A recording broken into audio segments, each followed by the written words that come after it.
Welcome to the new books event sponsored by the Modern Japan History Association. Today we're here to discuss Lynne K. Miyake's new book, The Tale of Genji Through Contemporary Manga. I'm Jen Bardsley, Professor Emerita of Asian Studies at UNC Chapel Hill, and I'm serving as the discussant for this session. We're actually re-recording this session because we had some technical difficulties during our original event. But we want to begin by thanking the Modern Japan History Association and especially Sarah Kang for organizing that first discussion. So let's begin by introducing our new book's author, Lynne Miyake. It's a real pleasure to introduce my friend and colleague, Lynne K. Miyake. Dr. Miyake is a Emerita Professor of Japanese at Pomona College and a leading scholar of the Tale of Genji in manga. She has shared her work at universities, museums, and conferences across the United States and abroad too. She is featured in the Annenberg educational website series Invitation to World Literature, The Tale of Genji. Now, Lynne's current book project is a much shorter one. It's titled Manga and Introduction, and it's going to be a wonderful starting point for newcomers to manga. I know it's going to be great in the classroom. It will appear in the Key Issues in Asian Studies series that's published by the Association for Asian Studies, and you're going to be able to get it in fall 2027.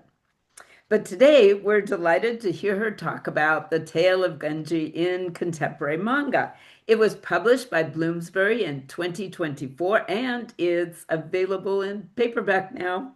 The book is part of the SOAS series in Modern and Contemporary Japan. That is edited by Chris Gertheis, who, as many of you know, is a truly remarkable editor. So I think we're ready for you, Lynne. The floor is yours. Okay, thank you, Jen. I too want to thank the Modern Japanese History Association for hosting this event. As Jan said, the paperback edition of my book is out, and I'm very grateful for this opportunity to discuss it with you. Special thanks are also in order to Jan Bardsley for providing commentary for this session today. I'm also most grateful to everyone viewing this session. So I guess to begin, I'll see if I can share screen. Hope this works. Okay, so now here we go. So can everybody see me? Yes. Wonderful. Okay, so to begin, you must be wondering, what do Creole Pidgin English, shave ice, and this is the American snow cone pictured on your left, now transformed into blue pineapple shave ice topped with red azuki beans, vanilla ice cream, and mochi rice balls, and spam musubi, and this is pictured on your right. These are pan-fried spam slices wrapped in rice and nori seaweed. What do all these have to do with my book, The Tale of Genji Through Contemporary Manga? A lot, I would say. Raised in Hawaii, I experienced firsthand what resulted from the mixing and the mashing, the clashing of different cultures, customs, and worldviews that allowed people speaking different languages to communicate in Creole Pidgin English, and it also created new and fun and exciting ways to experience the world through Asian fusion. So combining the 11th century aristocratic tale of Genji and contemporary manga was a no-brainer, and the merger did not disappoint. It produced a history of the tale's transmission from the 11th century until today, and better contextualized its emergence as manga adaptations. It brought full circle in manga the storytelling and reading strategies that the Tale of Genji uses to great effect. Manga showed anew that great narratives focus on characters who are relatable, on their hopes, dreams, and desires, and on in-group readers who can expertly parse out narrative and visual cues. In short, the Genji manga made these strategies their own, contemporizing the tale and bringing out the richness and variety of the tale in the process. So let's take a look at some of the Genjis that the manga pulled out. So this will be a bit tricky because the images are not in chronological order, but I hope you'll bear with me. So first off, in the left top corner is a handsome dreamboat Genji. In number 2, the center bottom image, we have Genji reborn as a high schooler along with the love of his life, young Murasaki. In 3, and this is the bottom right corner, Genji is a bashful college student being groomed to service 20th century versions of the Heian ladies. Even more astounding is number 4, and this is the center top image. We have a female Ms. Genji who is pursued by hot guys transformed from the Tale's ladies. But what about a bucktooth Genji pictured in the top right corner, number 5 there, or a chestnut Genji pictured in number 6 in the lower left corner? These Genjis and more populate the 40 manga titles I discuss in my book. Here they are on my bookshelf, 132 strong, most consisting of several volumes, as you can see. Published from 1974 through 2019, these Genji manga had a very good run, especially from the 2000 to 2008 and a little bit beyond that, marking the celebrations around the 1000th year anniversary of the writing of the tale. Genji manga, like novels, video games, VN visual novels, continue to add to the tale's legacy.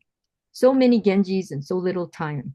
So what I will do today is give you a quickie tour of the 5 categories that make up the Genji manga that I discuss in my book.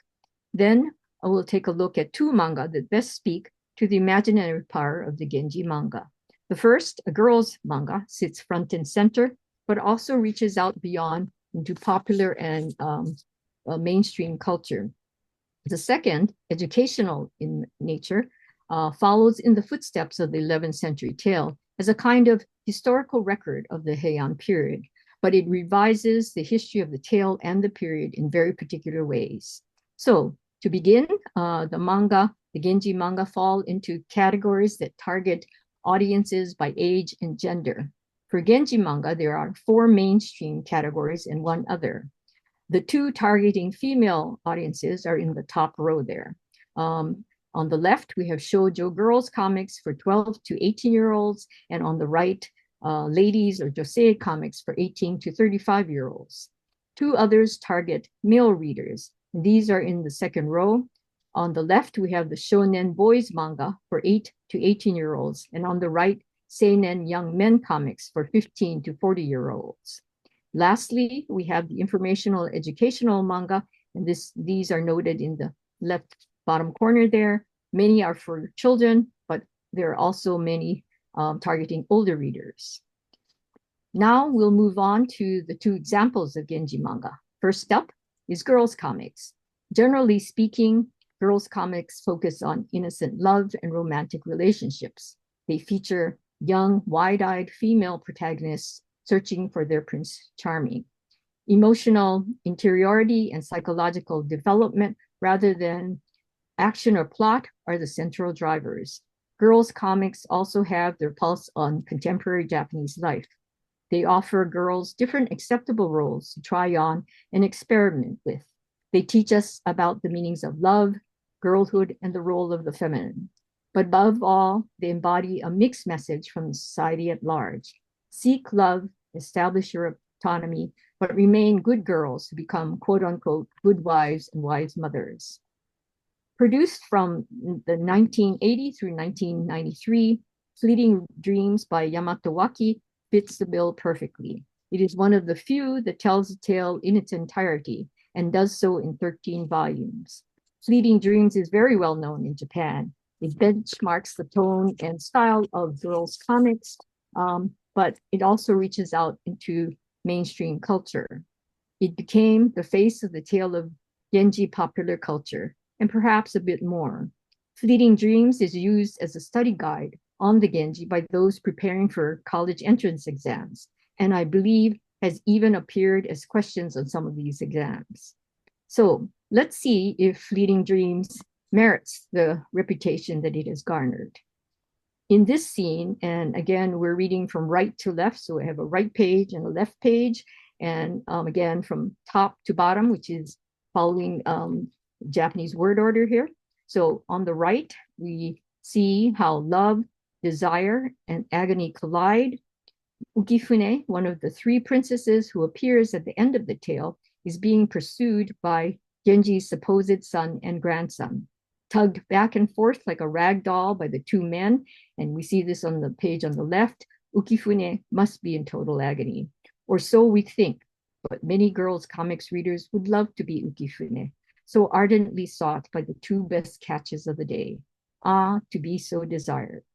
But even though Fleeting Dreams features both men and women, the manga is firmly fixed on the women, their lives, and their interiorities. In this slide, and again, we read from right to left, top to bottom on each of the pages, but also within the page. So Yamato here gives full rein to the feelings and emotions of Genji's stepmother, Fujitsubo. Fujitsubo is torn by the guilt of betraying her husband, the emperor, and succumbing to Genji's charms. Her thoughts and feelings are poignantly depicted through her body language, undulating hair, and richly expressive eyes, limbs, and face. Readers are invited to perform in tandem with Fujitsubo, participating in her anguish and her ecstasy. In the process of manganizing the tale, Fleeting Dreams establishes the iconography of girls' comics. Utilizing large liquid eyes in female characters, it makes explicit their emotional states of mind. It creates fragile beings buffeted by the winds of fate, so very humanly vulnerable that they call out for unwavering reader engagement.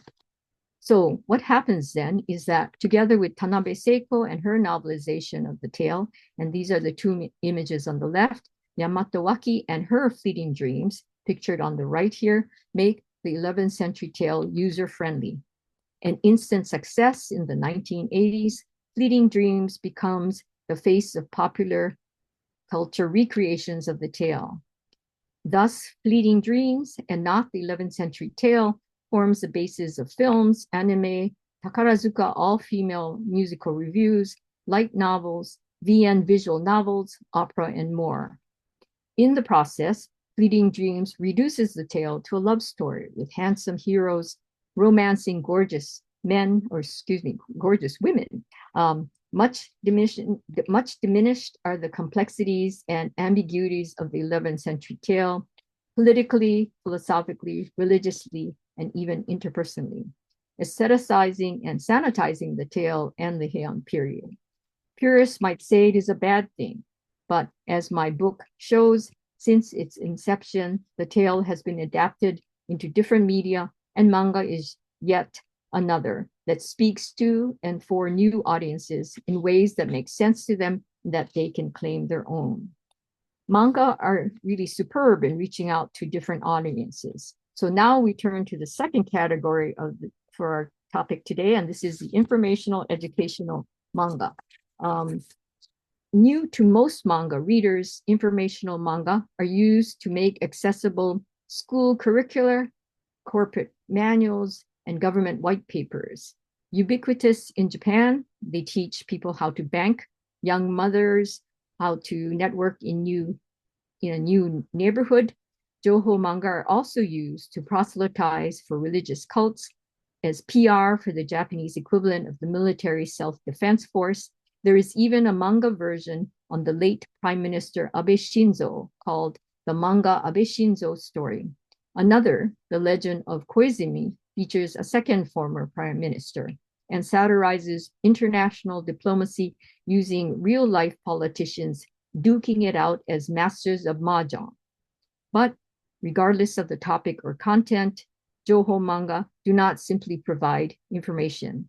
They often instruct readers to view a topic in a particular way. And Genji manga are no different. They direct readers to view the tale in very specific ways, as a database of the best of Japanese culture, as a literary masterpiece on par with classic Western works, and as soft power to garner the respect and support of domestic and international audiences. To accomplish this, however, informational comics revise and sanitize Genji, the tale, and the period. Hasegawa Hosei's The Tale of Genji is no different.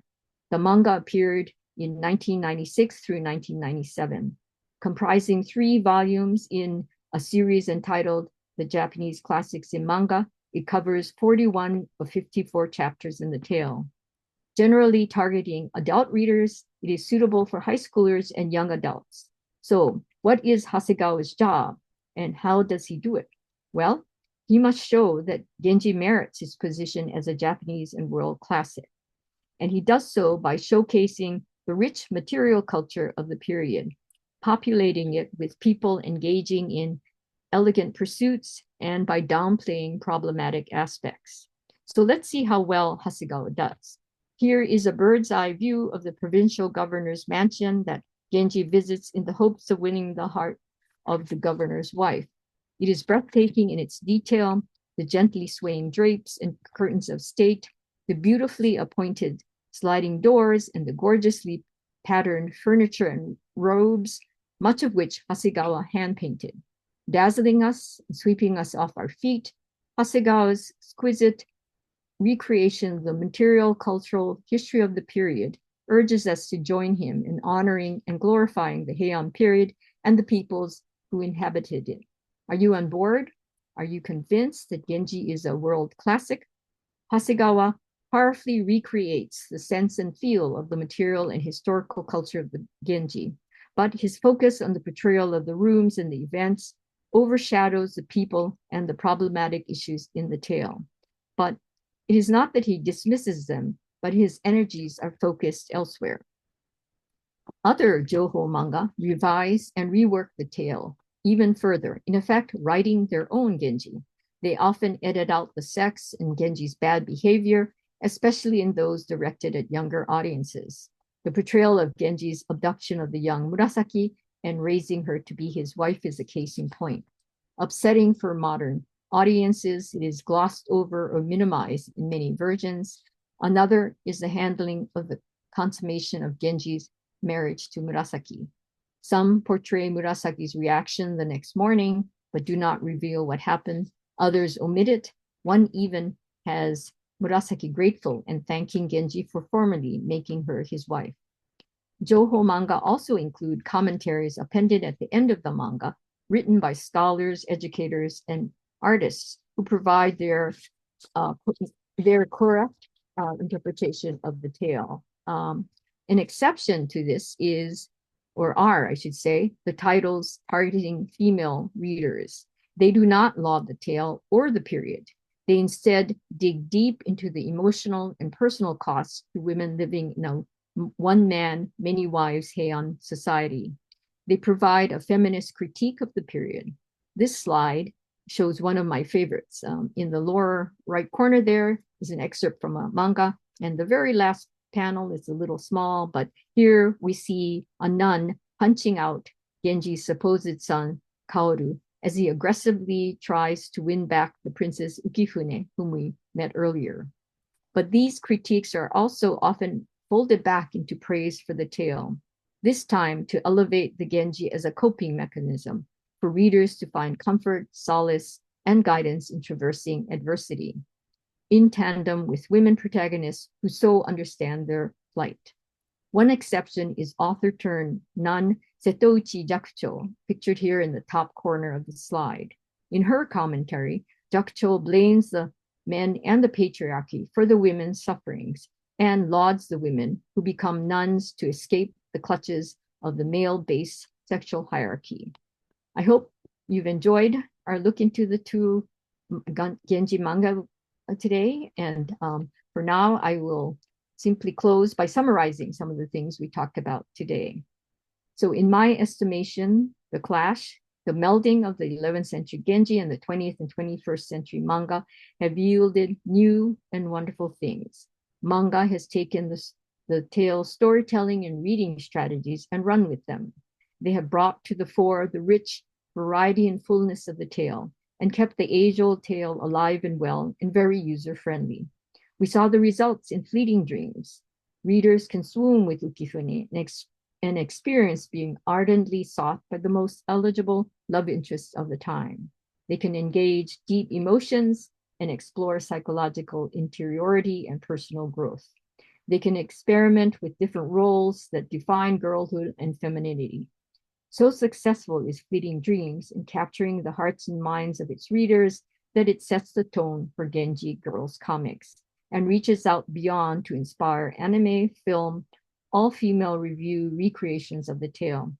We also find that in Hasegawa and other informational educational manga, the Genji can be sanitized and showcased so that we and the world are urged to believe that Genji is indeed the best of Japanese culture, a masterpiece on par with Western classics, and deserves the respect and support of domestic and global audiences.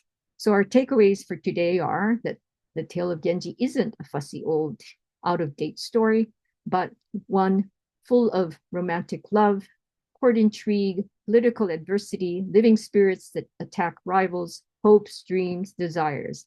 And it is one that eloquently tells the story of the human condition with all its passions, the good and the bad, warts and all. So the manga versions of the tale in turn showcase the best of what visual culture graphic renderings of famous texts can be. They are on par with the best of other media, but most of all, they spotlight what manga do best: entertain, be fun, and bring light and joy into our lives. 40 plus Genji manga are in the ready to do just that. I hope that you will give them a try. Thank you very much for your kind attention. So now I will stop sharing here. Okay, so, and now it is my pleasure to introduce my friend and colleague and our organizer for tonight, Jan Bardsley, as my discussant.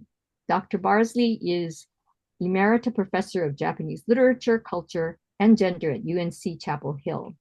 Her scholarship explores modern Japanese women's culture and performance, most recently in Maiko Masquerade, Crafting Geisha Girlhood in Japan. This came out from the UC Press in 2021. She currently serves as chair of the editorial board of the AAS publications. Without further ado, Jan Bardsley, please. Thank you, Lynn. Wow, that was so well organized.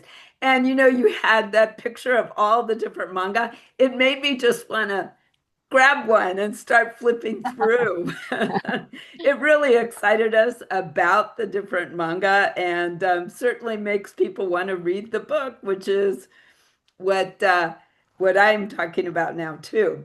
Because as I was reading your book, I started thinking about the 1980s and when I was first studying Japanese literature as a graduate student. And at that point, it was just becoming acceptable to write dissertations on Japanese women's history or Japanese women's literature, as many of us did. But the idea of writing an MA thesis on manga, I think that at that time was just a bridge too far. It didn't seem important enough or weighty enough or kind of worth the analysis. Mm-hmm. But your book shows us just how wrong that assumption was. Studying Genji through contemporary manga isn't easier, it isn't lighter. It demands deep historical knowledge, literary skill, and clearly really interpretive sophistication. Your book beautifully shows that studying manga expands our understanding of serious literary scholarship and what that entails. And what it opens up is tremendous: a richer understanding of Japanese literary traditions and of how cultural production in Japan actually works. Now, here, I should confess, I'm far from a Genji scholar or even an expert on manga, but I often taught both in my undergraduate class, Introduction to Japanese Literature. And I say I love teaching Genji, but it was quite daunting.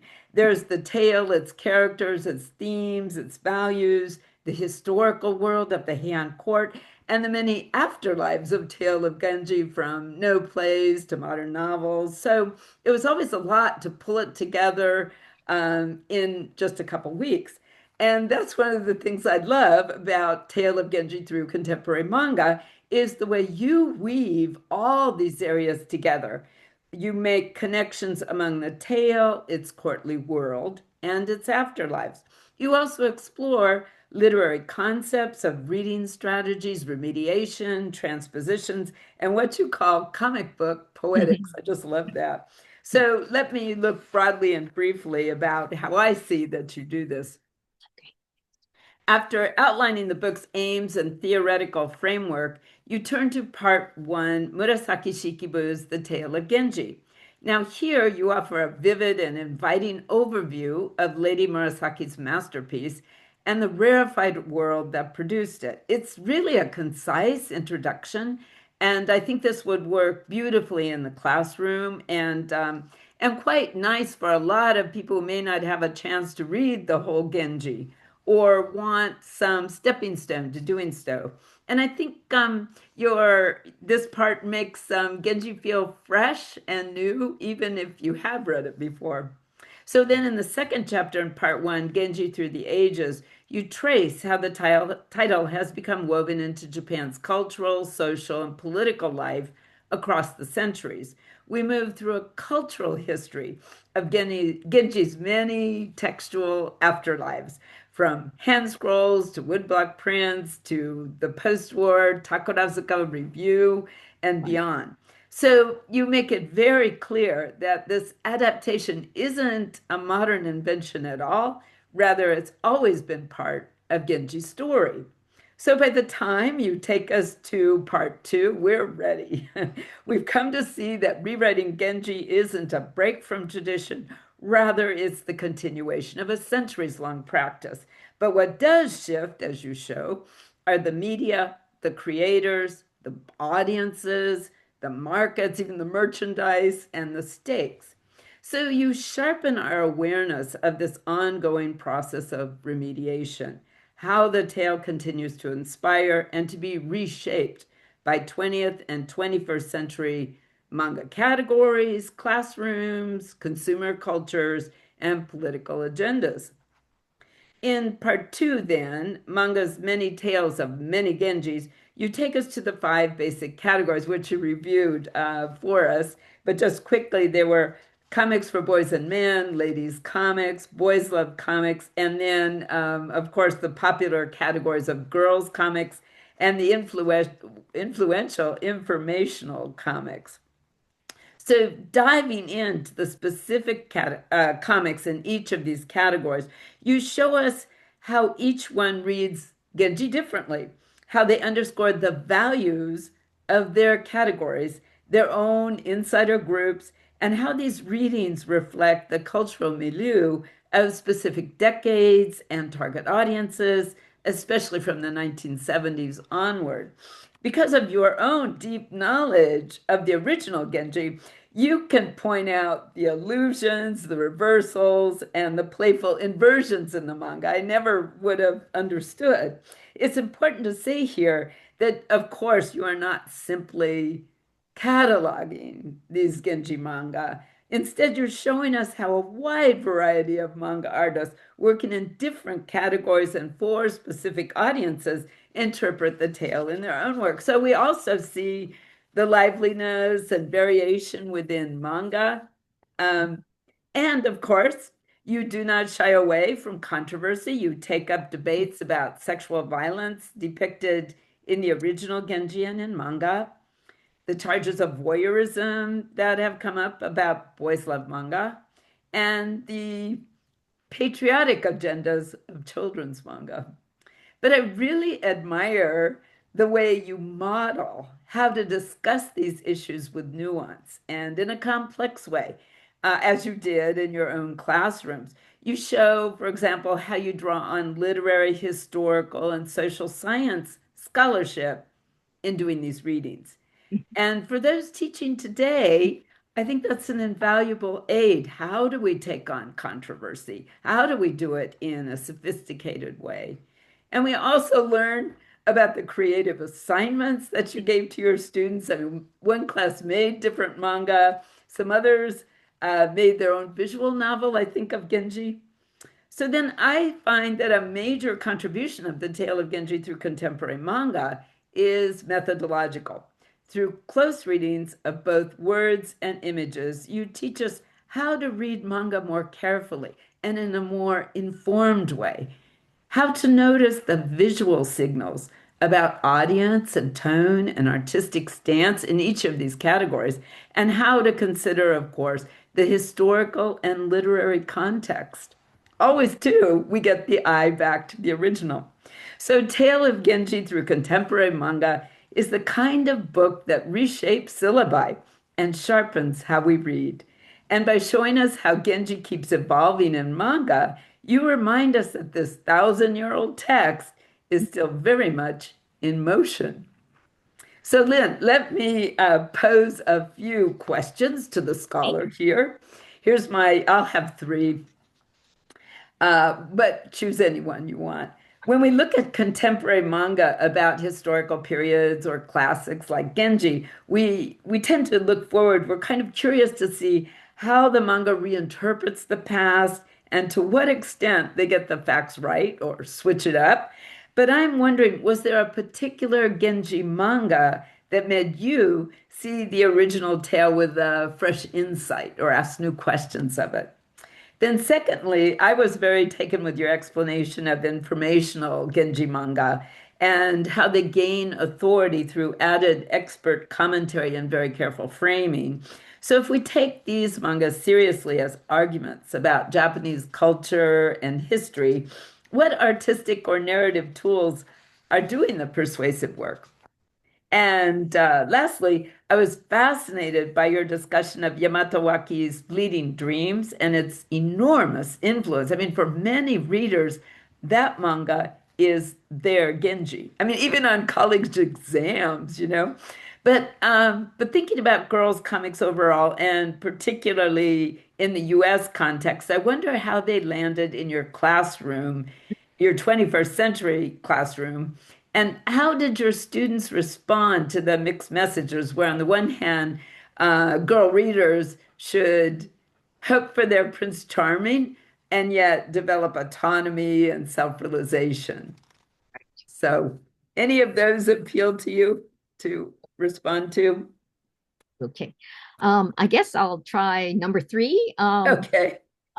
Basically, most of the Genji manga are not translated. So unfortunately, I could not teach the Genji manga, girls or otherwise, but I was able to teach a lot of the girls manga, such as Sailor Moon or Cardcaptor Sakura and so on. So in one particular class, I introduced it, and it was a first year seminar class. And the students, and I did kind of introduce it with some trepidation because I was very worried. We're talking about the sexualization of young girls, pretty dresses and short skirts and the whole bit. So I was very worried that the women in the class would be quite appalled by that depiction of a young girl. But to my surprise, it was the men students who were quite appalled. And they were very worried that, and this was Sailor Mm. Moon, excuse me, and it is a regular, I guess she's a teenager, and she becomes Sailor Moon, and she is tasked with saving the world. And part of that process of saving the world is she transforms into this really beautiful, powerful young girl or young woman. And so the men were quite horrified that she was sexualized in that way, that she had a secret admirer and the whole bit. But it was the women, I thought, would be even angrier, but they were not. They told me that no, these were very important spaces for young girls at 10 or 12. So they returned to their childhood where they wanted those safe spaces where they could be pretty, they could dress up, and they could also be powerful and be desired without the sexualization and all that, the result of that kind of sexualization. And so they told me that these were important spaces for young girls, which was very shocking to me, but I think truly very important. And they were teaching me how girls' comics are to be read and consumed. So I was very thankful there. And of course, times have changed. I mean, this was in the 2010s and so on. So I think there's more, people are a little less willing perhaps to allow that kind of space. And I'm hoping that the girls can still fight for it. But I most recently taught it to K to 12 educators, and it was very interesting. I think the older women who had no experience with manga really were concerned about the sexualization. But those women who had read them as girls really responded in very similar ways as my students did. So that was quite striking. But at any rate, I said this was a great opportunity for parents, teachers to talk about what it means to sexualize girls in particular ways, and what are the outcomes, what are the issues, and how can we read it and still also realize it's fiction. So, Mm-hmm. yeah. Well, that sounds like a very productive discussion Yes. and moves the topic in many ways, Right. you know, Uh-huh. which you're responding to people's Uh-huh. concerns and their Right. discomfort, as well as some of the younger women's feelings about it that might not be so obvious to Right. others. Right. I Well, think that's so true. and just one thing, if I may, thinking about now, you're still writing about manga and you're writing Right. this introduction Hmm. introduction to manga. I'm sorry, Uh, and many people watching this might uh-huh. be teaching manga for the first time or Right. might be Right. inspired to start Mhm. reading manga. Right. Right. And where do you have any advice on where to start? Um, to read manga, I guess